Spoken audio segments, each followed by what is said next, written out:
आगरा के ताजगंज स्थित जीवा ज्वेलरी स्टोर में हुई चोरी का पुलिस ने खुलासा करते हुए 5 शातिर आरोपियों को गिरफ्तार किया है। पुलिस ने आरोपियों के कब्जे से 120 ग्राम सोना, 1.5 लाख रुपए नकद और 6,000 नेपाली करेंसी बरामद की है। पूछताछ में खुलासा हुआ कि गिरोह ज्वेलरी शोरूम की रेकी कर बारिश या कम पुलिस गश्त वाली रात में चोरी करता था और चोरी का सामान नेपाल में बेच देता था। फिलहाल 2 आरोपी फरार हैं, जिनकी तलाश जारी है। देखिए अभी 7/8 की रात में एक सूचना हम लोगों को सुबह 9:30-10 बजे के आसपास मिली थी कि एक आर्टिफिशियल ज्वेलरी का एक स्टोर है जीवा नाम से, जहां पर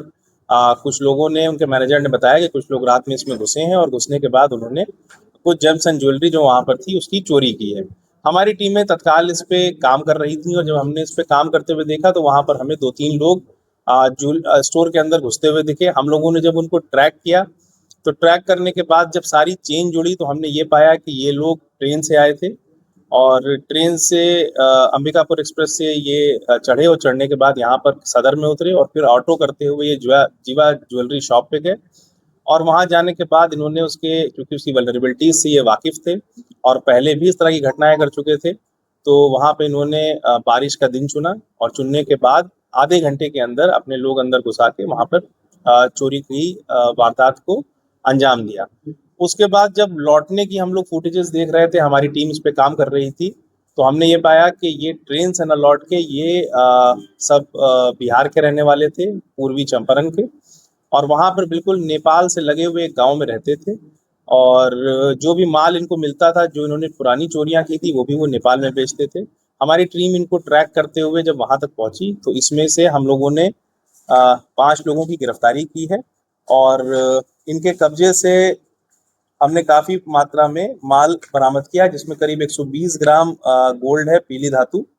जो 24 कैरेट प्योरिटी का है, और लगभग 1.5 लाख रुपए कैश, 35,000 रुपए नेपाली मुद्रा, 6 मोबाइल फोन और एक आधार कार्ड हमने इनसे बरामद किया है। इसमें अभी 2 लोग जिनके नाम छोटू और रियाज हैं, ये वांछित हैं, ये भी बहुत ही सक्रिय भूमिका निभाते हैं। इनकी गिरफ्तारी शेष है और जल्द ही इनको गिरफ्तार करके भी माननीय न्यायालय के समक्ष प्रस्तुत किया जाएगा। इनका आपराधिक इतिहास वगैरह कुछ ऐसा सामने आया, मतलब कहाँ ये बेचा करते थे? जी देखिए, चूंकि जैसे मैंने बताया आपको कि ये पूर्वी चंपारण के घोड़ासान गांव के रहने वाले थे और इस तरह की घटनाएं करने से पहले ये प्रॉपर रेकी करते थे। हमारे यहाँ वाली घटना में भी ये 4 तारीख में आके पहले रेकी कर गए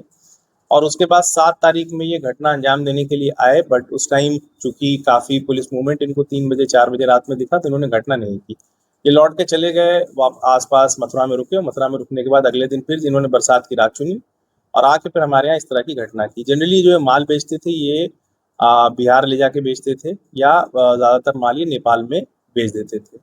हमारी साइबर टीम ने और सर्विलांस टीम ने बहुत अच्छा काम करते हुए इसमें 5 लोगों की गिरफ्तारी की।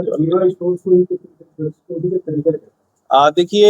इन्होंने पहले भी जो बाय देयर ओन एडमिशन इन्होंने एक्सेप्ट किया है कि इन्होंने दिल्ली में और प्रीति विहार में दोनों जगह जीवा स्टोर्स पे चोरी की है और जीवा में कुछ वल्नरेबिलिटीज हैं, जैसे ये अपना जो भी जेम्स एंड ज्वेलरी हैं उनको प्रॉपर उनका स्टोरेज नहीं था जब वो शोरूम्स बंद करते थे। दूसरा, कोई गार्ड वहाँ पे मौजूद नहीं रहता था। तीसरा, जो ताले थे सिर्फ ताले थे, कोई सेंट्रलाइज ब्लॉक नहीं था। तो इस वजह से इन्होंने जीवा की वल्नरेबिलिटी को एक्सप्लोर किया और चूंकि ये अभी दिल्ली में और जो प्रीति विहार की इन्होंने घटनाएं की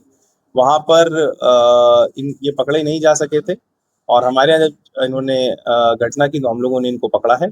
इसमें कुछ लोगों का आपराधिक इतिहास भी है, जिसमें उमेश शाह का आप देख रहे हैं कि गाजियाबाद से गैंगस्टर वगैरह भी पंजीकृत है और इन पे हम इनका और विस्तृत आपराधिक इतिहास बाकी लोगों का भी निकलवाने का प्रयास कर रहे हैं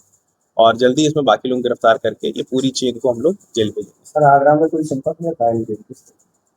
देखिए, ये टारगेट्स आइडेंटिफाई करते थे और इसमें एक व्यक्ति जो उमेश शाह, जो इनका हेड है, वो सारी प्लानिंग करता था और उसके बाद अपने 2 लोग भेजता था, 2 से 3 लोग, जो आके लोकल दुकानों पे बातचीत करते थे और बातचीत करने के बाद ये देखते थे कि इनका मैकेनिज्म क्या है। ये सामान जो डिस्प्ले वाले आइटम्स हैं उसमें से ही दिखा रहे हैं या कहीं कहीं अंदर से ले जाके